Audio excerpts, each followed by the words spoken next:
부대장님이 지금 전달을 잘못하신 거 아니야? 그러게, 한국으로 간다고? 아니, 우리가 왜 한국으로 가? 그러게, 한국에서 우리한테 배워야 하는 거 아니야? 한국에서 공동훈련을 하다니. 왜 하필 한국이야?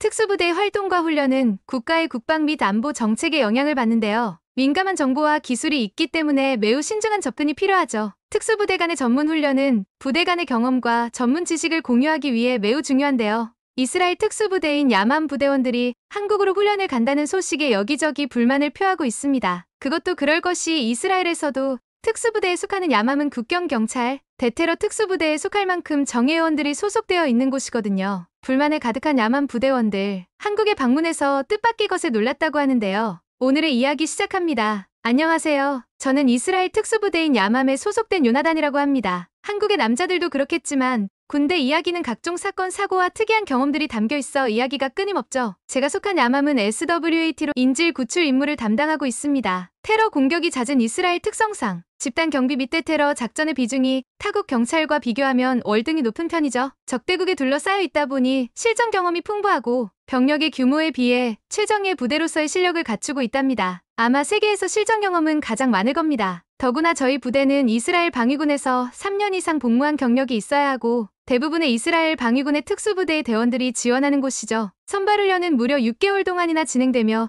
이후 추가로 4개월이나 특수훈련을 더 받습니다. 저희는 경찰 특수부대이지만 다른 나라의 경찰 부대와는 다르게 오직 대테러와 인질, 구출 등의 임무만을 수행하는 전문 부대죠. 지금까지 국경지역에서 발생하는 수많은 상황에 투입되었고 이러한 상황에 대비하기 위해 매우 실전과 같은 훈련을 진행하고 있습니다. 저희는 비밀리에 작전을 수행하는 경우가 많아 알려지지 않았었는데요. 경찰 특공대 전술 대회인 어반실드에 참가하며 그 실력이 드러났습니다. 2010년, 2011년, 2013년 대회에서 우승했거든요. CQ 비교리를 개발한 저희이기에 세계 최고의 경찰 특공대들이 공동훈련을 제안해오죠. 한국도 아마 이러한 이유로 저희와 공동훈련을 하고 싶었던 것 같습니다. 하지만 잘 알지도 못하는 나라 한국이라니, 더구나 실력도 우리보다 아래일 것 같은 한국에서의 훈련이 내키지 않았습니다. 그렇게 시간이 흘러 한국으로 출발하는 날이 되었고 저희는 비행 후 인천공항에 도착했을 때 정말 깜짝 놀랐습니다. 기내에서 식사했지만 마침 도착 시간도 점심때라 저희는 이동 전 식사를 하기로 했습니다. 인천공항에는 정말 다양한 음식점들이 있더군요. 미슐랭 스타 식당부터 유명한 맛집까지 있어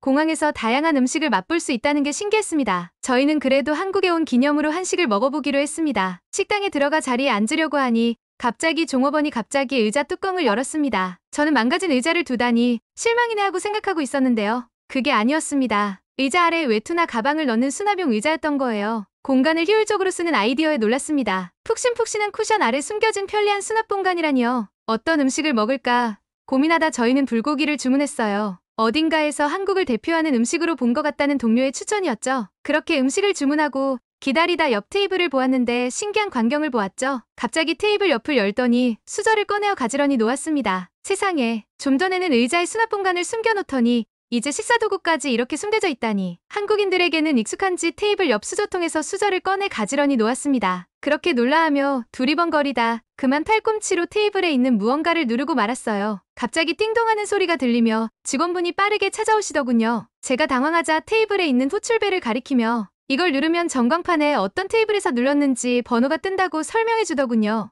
오, 이런 신박한 물건이 있다니 재미있고 무척 편리하게 느껴졌습니다. 그리고 음식이 나왔습니다. 뜨거운 돌판 위에 불고기가 나왔고 음식 냄새가 너무 매력적이었습니다. 더 놀라운 건 음식의 양이었습니다. 전 분명 불고기 하나만 시켰는데 테이블 가득 차려진 반찬을 보고 놀랐습니다. 저희가 외국인이라 반찬값을 더 추가하려고 묻지도 않고 준 걸까 하는 생각에 기분이 나빴고 호출벨을 눌러 물어봐야지 하고 생각했죠. 저희가 음식을 먹지 않고 있던 것을 본 종업원이 다가와 무슨 문제가 있는지 묻더군요. 제가 저희가 주문하지 않은 음식이 나왔고 저희는 음식값을 지불하지 않을 테니 다시 가져가 달라고 했습니다. 그러자 웃으시며 한국에서는 식사할 때 반찬이 함께 나온다며 반찬은 무제한이니 마음껏 드시라고 하셨습니다. 제 동료는 음식의 가짓수와 양을 보며 와우, 이거 도전이야? 이걸 어떻게 다 먹어라며 입을 떡 벌리더군요. 그리고 음식을 먹기 시작했는데 너무 맛있었습니다. 불고기는 달콤하면서도 짭조름한 소스가 배인 고기였는데 음식의 조화로움이 입안 가득이었습니다. 야채도 풍부하게 들어가서 고기와 함께 먹을 수 있어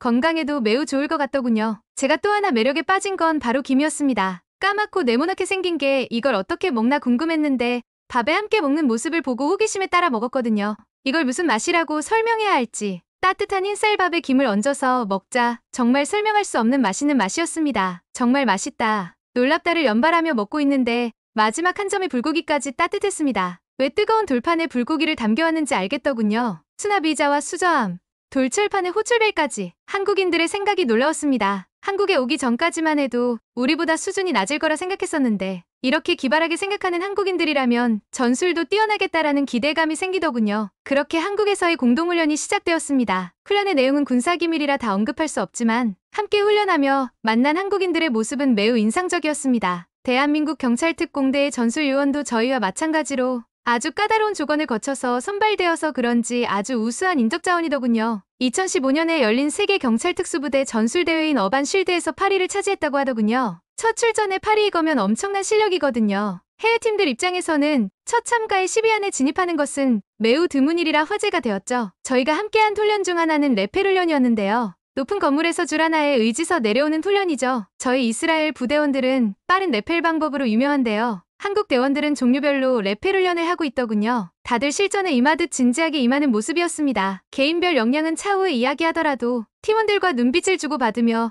미친 단합력을 보여주는 모습에 깜짝 놀랐습니다. 고된 훈련을 끝나고 숙소로 돌아왔는데 함께 훈련을 받았던 한국 대원 중 대일소령이 갑자기 방문하셨습니다. 일정이 바뀌었나? 훈련이 추가되었나? 하며 궁금해하고 있던 저에게 노란색 박스 하나를 건네시더군요. 제가 이게 뭐냐고 묻자 한국식 커피라고 이야기해주시며 마셔보라고 하더군요. 평소 커피를 좋아하던 저는 아주 반가운 선물이었죠. 그렇게 주신 커피를 마셔보았는데요. 첫 맛은 달달해서 무슨 차인가 했는데 마지막에 남는 커피의 향에 믹스커피임을 알 수 있었습니다. 제가 너무 놀라서 다시 대일소령님에게 찾아가 이게 도대체 뭐냐고 되물었습니다. 그러자 웃으시며 외국에서는 보통 블랙커피를 즐기는데 한국 사람들은 믹스커피를 마시는 문화가 있다고 하시더군요. 잠시 쉬거나 가볍고 편하게 마시며 기운을 차릴 때 믹스커피가 딱이라고 하시며 한국 사람들은 일을 하고 난투나 산책을 할 때 많이 마신다고 하셨습니다. 그리고 오늘같이 고된 훈련을 하고 난투 마시는 것도 좋고요. 예전에 광산이 무너져 매몰사고가 있었는데 2명의 광부가 믹스커피를 먹으며 버텼다는 이야기도 해주었어요. 무려 221시간 동안 고립된 상황에서 믹스커피를 마시며 견뎠다니 대단했어요. 한국 사람 특유의 빨리빨리 문화와 간편한 것을 선호하는 특징으로 탄생한 믹스커피라는데 맛까지 훌륭했습니다. 인스턴트 커피라서 조금 거부감이 있었는데 먹어보니 달랐습니다. 딱 적당하게 달콤하여 피곤을 풀어주었고 커피와 크림과 설탕의 조합이 정말 딱 맞더군요. 그리고 무슨 원두를 썼는지 향도 좋았습니다. 더 깊은 풍미를 위해 우유나 설탕을 추가할 필요도 없는 데다 봉지만 뜯으면 바로 물에 타서 마실 수 있다니 너무 편리했습니다. 엄청 비쌀 거라고 생각했는데 가격도 비싸지 않다군요. 많은 양의 가격까지 저렴해 선물하기에도 부담이 없었습니다. 이왕이면 한국 여배우가 있는 제품으로 구매해서 집에 갈 때 가져가기로 했습니다. 세계 최초로 발명된 1인분 포장 믹스커피이고 특히 스틱형 포장재 제품은 간단해 보이지만 설탕향을 조절할 수 있는 구조 등으로 인해 세계 특허까지 갖고 있다고 했습니다. 아버지한테 세계 최초라고 소개해드리면 엄청 놀라실 것 같습니다. 저는 커피를 마시며 한국의 군대 이야기를 들을 수 있었습니다. 한국은 세계적으로 급속도로 발전한 경제 성장을 바탕으로 세계 6위의 군사력을 지니고 있는 국가 경쟁력이 높은 나라이지만 세계적인 위협 국가인 북한과 국경을 맞대고 있어 매우 위험하고 안전하지 않다는 평가를 받기도 합니다. 저도 북한에 대해서는 알고 있었기 때문에 걱정했던 부분이 있었습니다. 한국은 북한과 국경을 맞대고 있지만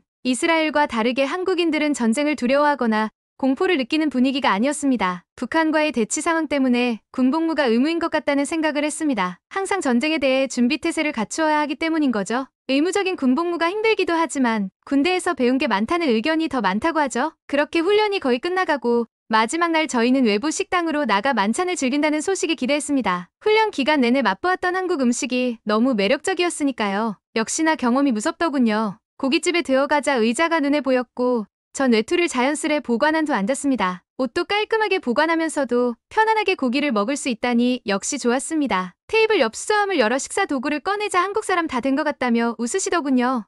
와, 그런데 이건 또 뭐죠? 식탁에 동그란 구멍이 뚫려 있었습니다. 뭔가 잘못된 것 같다고 이야기하자 웃으며 여기에 화로가 놓인다고 설명해 주었습니다. 바비큐라 함은 화로를 따로 두어 구워서 가져와야 하는데 이렇게 식사용 테이블에 화로를 두다니요. 화로와 테이블을 오갈 필요도 없이 편히 앉아서 따끈따끈한 고기를 먹을 수 있다니 생각만 해도 행복했습니다. 잠시 후 숯불이 담긴 화로가 나왔고 저희는 그 위에 갈비라고 부르는 고기를 올려서 굽기 시작했습니다. 나이프가 아닌 가위로 익힌 고기를 잘라주는 모습도 깜짝 놀랐지만 직원분들의 친절함에 더 놀랐습니다. 그리고 먹어본 한국 갈비의 맛은 그야말로 엄지가 저절로 올라가는 맛이었습니다. 초록색의 여러 쌈채소들이 있어 싸 먹어보았는데 맛의 조화가 훌륭했습니다. 그냥 먹어도 맛있지만 갈비는 밥과 함께 먹으면 더욱 맛있고 야채나 김치, 그리고 옆에 있는 상추잎과 쌈장에 쌈을 싸서 함께 곁들여 먹으면 된다고 직원분이 알려주시더라고요. 불고기와는 또 다른 풍미가 느껴지더군요. 그렇게 맛있게 저녁을 즐기고 부대로 복귀한 후 전 머릿속이 하얘졌습니다. 식당에서 옷을 벗어둘 때 의자 안에서 지갑이 빠진 모양이었어요. 지갑에 있던 돈도 돈이었지만